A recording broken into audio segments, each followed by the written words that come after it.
हाँ चल चल। बटन बटन कैसे खोल लेते? बटन बटन कहाँ था बटन उसका? दोस्तों आज मैं एक सीरियल किलर के बारे में बात करने वाला हूँ। इस बंदे ने 14 महीने के अंदर पूरे के पूरे 9 मर्डर कर चुका है बरेली गांव के अंदर। अब फिलहाल पुलिस इसको पकड़ चुका है। पूरे 14 महीने के बाद पुलिस को मिलती है आखिरी बॉडी 2 जून 2024 को। ये सारा कांड शुरू हुआ था 2023 में, शुरुआत के महीने में ही शुरू हुआ था। इस बंदे ने पूरे 1 महीने के अंदर 3 मर्डर कर दिया। उस मर्डर को इस बंदे ने कैसे कर दिया, वो भी किस किस को कर दिया, उन सभी चीज़ को एक्सप्लेन करूंगा। उससे पहले हाय, मेरा नाम है टुल्लू, आप देख रहे हो फेकू टीवी को। चले वीडियो को शुरू करते हैं। सीरियल किलर का पहला शिकार है कलावती जी।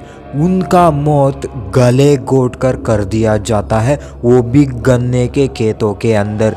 गन्ने का खेत बहुत बार आएगा। ये बंदा गन्ने के खेत को इस्तेमाल करता है इन औरतों को मर्डर करने के लिए।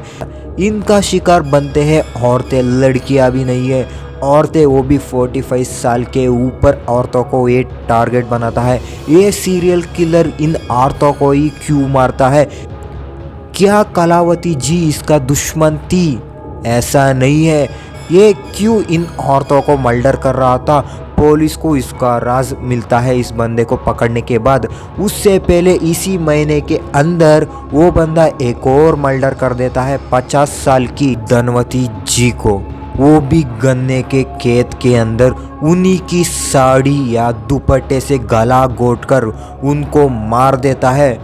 अब पुलिस ढूंढने लग गई थी इस सीरियल किलर को। पुलिस को अब पता नहीं था ये कोई सीरियल किलर है, कोई बदला लेने के लिए कर रहा है। धनवती जी का कोई भी दुश्मन नहीं था, फिर भी इसका मर्डर क्यों हुआ था पुलिस को ये पता नहीं चल रहा था। पुलिस इन दोनों बॉडी के बारे में तलाश कर ही रहा था। उसी महीने के आखिरी तारीख को पुलिस को एक और बॉडी मिलता है, वो भी गन्ने के खेत के अंदर। पुलिस यहाँ पर फिर से हैरान हो जाता है। एक ही महीने के अंदर उनको 3 बॉडी मिलता है। वो सभी औरतें थे। उनका उम्र 50 साल 45 साल ऊपर ही था। एक महिला का 50 साल था, एक महिला का 45, एक महिला का 60। अब तक पुलिस को इसके पीछे का हाथ किसका है पता नहीं चल रहा था। पुलिस को ये भी खबर नहीं था इन सारे मर्डर को एक बंदा कर रहा है या ग्रुप में बंदे कर रहे हैं। यहाँ पर पुलिस को कोई भी एविडेंस भी नहीं मिल रहा इस क्रिमिनल को पकड़ने के लिए।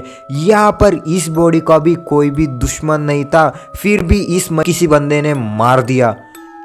अब बरेली के अंदर डर का माहौल छा चुका था।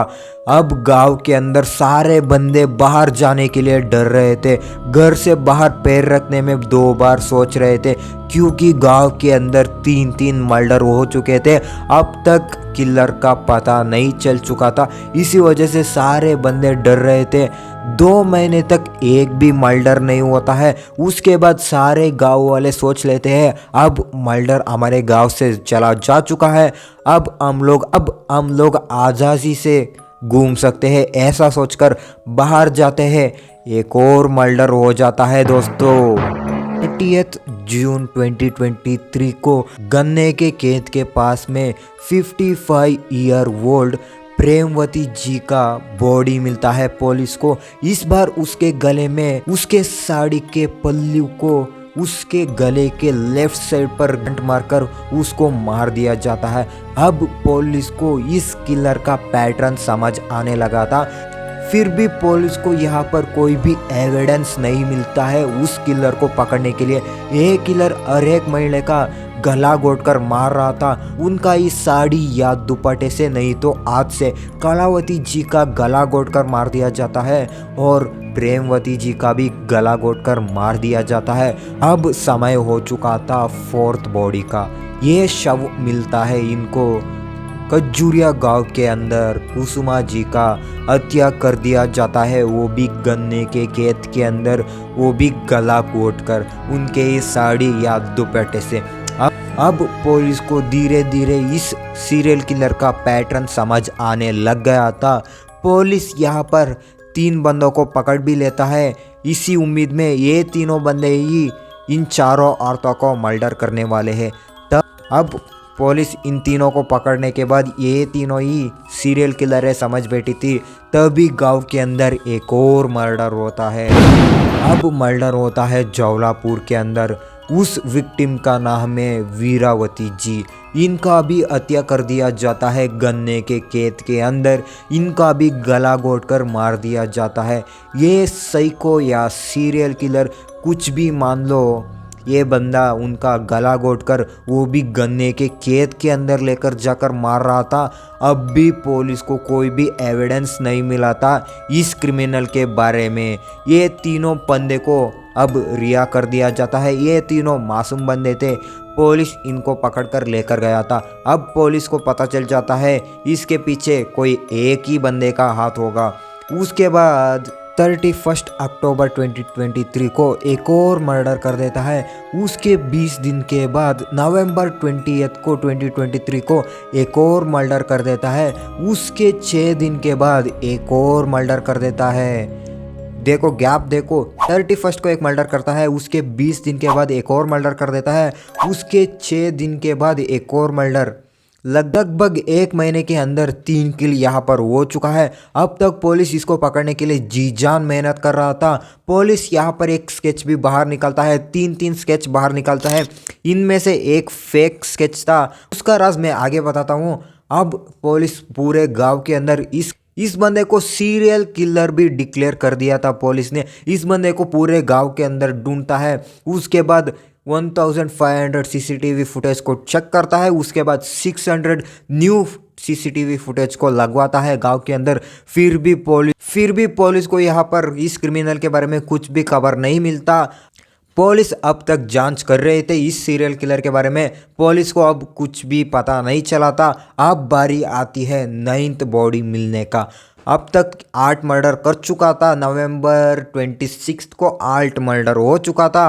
अब गैप लेता है ये सीरियल किलर 2 महीने का। जनवरी 22 को 2024 को एक और मर्डर होता है। उनका नाम है अनीता। उनका भी उम्र हो चुका था 6। उनका बैक स्टोरी थोड़ा सा बताता हूँ क्योंकि ये आखिरी मर्डर है। इनका भी बॉडी मिला था पुलिस को गन्ने के खेत के अंदर। उनके भी गले के अंदर उनके इस साड़ी को कसकर बांधा गया था, वो भी लेफ्ट साइड के अंदर। यहाँ पर पैटर्न को समझ सकते हो, हर एक बॉडी के गले के अंदर उस क्रिमिनल ने उनके इस साड़ी या दुपट्टे से उनको गले के अंदर बांधकर उनको मार दिया था। अनीता जी का थोड़ा सा बैक स्टोरी बता देता हूँ। अनीता जी मर्डर होने से पहले उनके मायके चली जाती है। मायके से आते वक्त घर को उनका मर्डर हो जाता है। सारे घर वाले परेशान होती है। अनीता घर को आई नहीं होती है क्योंकि बहुत ही अंधेरा हो चुका होता है। टीवी पर एक और न्यूज़ आता है, हमें एक और बॉडी मिल चुका है, वो भी गन्ने के खेत के अंदर। इनका भी मर्डर हो चुका है। अब अनीता का फैमिली पूरी तरीके से घबरा जाती है।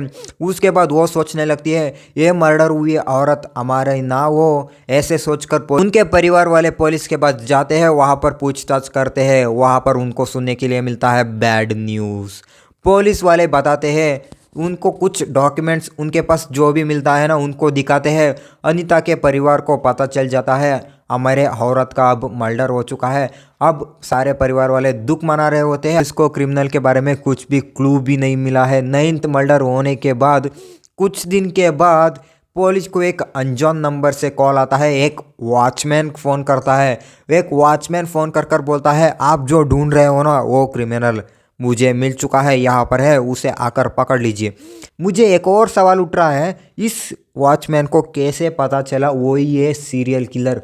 मुझे इस सवाल का जवाब मिलना चाहिए। उस वॉचमैन को कैसे पता चला वही ये सीरियल किलर? उस वक्त वो बंदा क्या कर रहा था? सीरियल किलर क्या कर रहा था उस वक्त? उसको छोड़ दीजिए दोस्तों, उसके बारे में कुछ भी इन्फॉर्मेशन नहीं है। अब क्रिमिनल का नाम हमें पता चल जाता है। उस इन्फॉर्मेशन मिलने के बाद पुलिस तुरंत जाती है उस जगह पर, उस बंदे को पकड़ लेती है। उसके बाद वो बंदा मान भी जाता है मैंने ही मर्डर किया है। 9 में से 6 मर्डर्स को मान लेता है। उसके बाद उसका नाम है कुलदीप कुमार। इसका बैक स्टोरी बता देता हूं दोस्तों।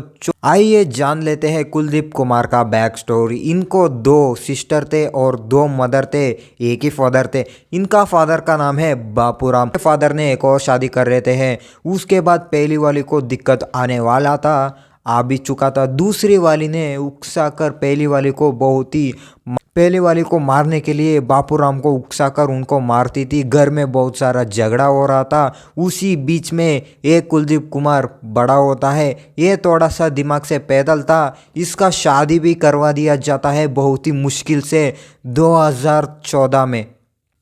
कुलदीप कुमार का शादी होने के बाद वो भी उसके बीवी के साथ ऐसे ही बदसलूकी करता था। उसके बीवी को मारता था। वो पूरे 4 साल तक इसका अत्याचार सहती रही। उसके बाद कुलदीप कुमार को वो छोड़कर भाग जाती है। उसके बाद कुलदीप कुमार का हालत एक बेवड़े और पागल की तरह। उस इंसिडेंट के बाद कुलदीप कुमार पागल हो जाता है। औरतों के बारे में उसका सोचना थोड़ा सा अलग हो जाता है। के बाद इसके बीवी इसको छोड़कर जाने के बाद कुलदीप कुमार अब दिमाग से थोड़ा सा पैदल हो चुका था। ये पीकर कहीं पर भी सो जाया करता था। एकदम एक भिखारी की तरह एक्टिंग कर रहा था। क्या सच में ही ऐसा रह रहा था उसके बारे में छोड़ दो। अब ये इसके बहनों के घर, इसके रिश्तेदारों के घर में चला जाया करता था। वहाँ पर जाकर हफ्तों महीनों तक रुक जाया करता था। इसी बीच में इसको एक और मौका मिलता है। गन्ने के खेत के बीच में ही एक औरत काम करती रहती है। उसके पास जाकर ये कुछ ना कुछ पूछता है। वो है उसके बारे में, मान लीजिए इसके बारे में से पूछता है। वो लड़की मना करने के बाद उसका मर्डर कर देता है। गन्ने के खेत के अंदर लेकर जाकर मर्डर करने के बाद उसके साथ, उस औरत के साथ ये कुछ गलत नहीं करता था। उसको मर्डर कर कर वहाँ से भाग जाया करता था। इसको मर्डर करने के लिए हिम्मत नहीं था। पूरे के पूरे 9 बॉडी के साथ यही हुआ था। ये मर्डर तो कर देता था, उसके बाद उसके बॉडी के साथ कुछ भी नहीं करता था। इसमें एक शेरिफ बंदा था। कैसा शेरिफ मादरचोद। उसके बाद पुलिस इसको पकड़ लेता है। वो बंदा मान भी जाता है उसमें से 6 किल को मैंने किया है। उसके बाद उस लोकेशन पर लेकर जाकर पुलिस को बताता है, वो भी हंसते हुए। उस फुटेज को देख लीजिए। वीडियो यहीं पर एंड होता है। क्या किया था उसके साथ, क्या करा था, कैसे बता के दिखाओ, कैसे करा, बताओ करके बताओ कैसे करा, बताओ। और क्या करा था, हैं बताओ जैसे बताओ कैसे करा। आप मूसे के बच्चे को नहीं मार सकता तो वो हमारे औरतें कैसे मार दी? ये औरतें यहाँ नहीं थी। जिस परिवार का औरतें मर्डर हुए थे ना, उस बंदे के परिवार वाले मानने के लिए भी इनकार कर रहे थे। ये मर्डर कर ही नहीं सकता कोई मासूम बंदा। ये बंदा तो चींटी को भी नहीं मार सकता था, मेरे औरत को कैसे मार सकता है? इसको कोई प्रोफेशनल ने मारा होगा, ऐसा सोच रहे थे सारे गाँव वाले। उनका भी फुटेज देखकर भी ऐसा ही मालूम पड़ रहा है, ये कोई मासूम बंदा है। मासूम बंदे को पकड़कर आपने उसके साथ कुछ गलत कर दिया है। खून के पीछे का हाथ इसी बंदे का था, फिर भी गांव वाले बंदे इसको मारने के लिए इनकार कर रहे हैं। देख लीजिए दोस्तों, मासूम दिखने का फ़ायदा। ये बंदा बहुत ही मासूम तरीके से, थोड़ा सा क्रीपी तरीके से, अजीब तरीके से दिखता है। इसका चेहरा आपके नींद के अंदर आया तो आप डर कर उठ जाएंगे, मैं भी उठ जाऊंगा। फिलहाल क्रिमिनल तो यही है, और 3 किल का क्रिमिनल्स कौन है उसका फिलहाल पता नहीं चला है। उस फोटो का सच्चाई है, इसको पकड़ने के बाद पुलिस एक और स्केच बनवाता है, वो है ये स्केच, देख लीजिए।